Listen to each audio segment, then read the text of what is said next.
Developing here at 4, the U.S. and the European Union announced nearly 600 new sanctions to be put on Russia in retaliation for the death of Kremlin critic Alexei Navalny. The NBC 10 At Issue team is providing team coverage for us this afternoon. Corey, we want to begin with you. What do these sanctions look like?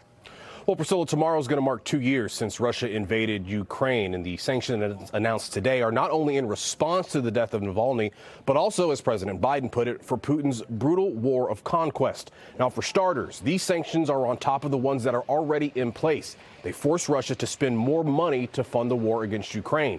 Assets were frozen belonging to both the country and its oligarchs, and more Russian officials have been banned from traveling into most European countries and the U.S. Now, those sanctions were expanded to include the people who run Russia's prison system, where Navalny died. But it's not only Russians who are affected. 26 people from China, Serbia, and the UAE were sanctioned for supporting Russia as well. Now, Russia called the sanctions illegal, but the U.S. says this is only the beginning. President Biden continues to apply pressure on House Republicans as well, who continue to stand in the way of funding Ukraine's fight. Priscilla?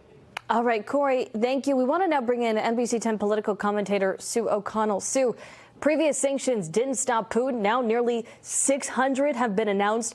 Is the president spinning his wheels on Russia? Well, Priscilla, a little bit of spinning, but less spinning of his wheels and more adjusting to a foe who is very good at evading these existing sanctions.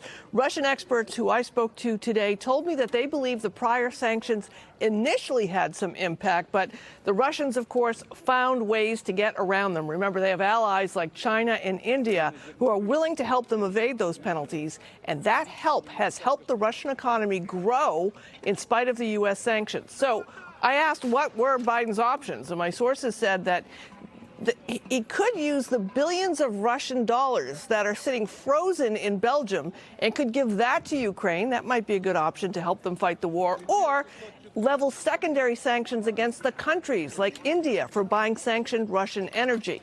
So those options are not off the table. So for now, more sanctions it is. Of course, on their face, the sanctions are a response to Navalny's death. But the goal here is to target Russia's war machine. And many of the sanctions target Russia's defense sector, which, of course, is booming.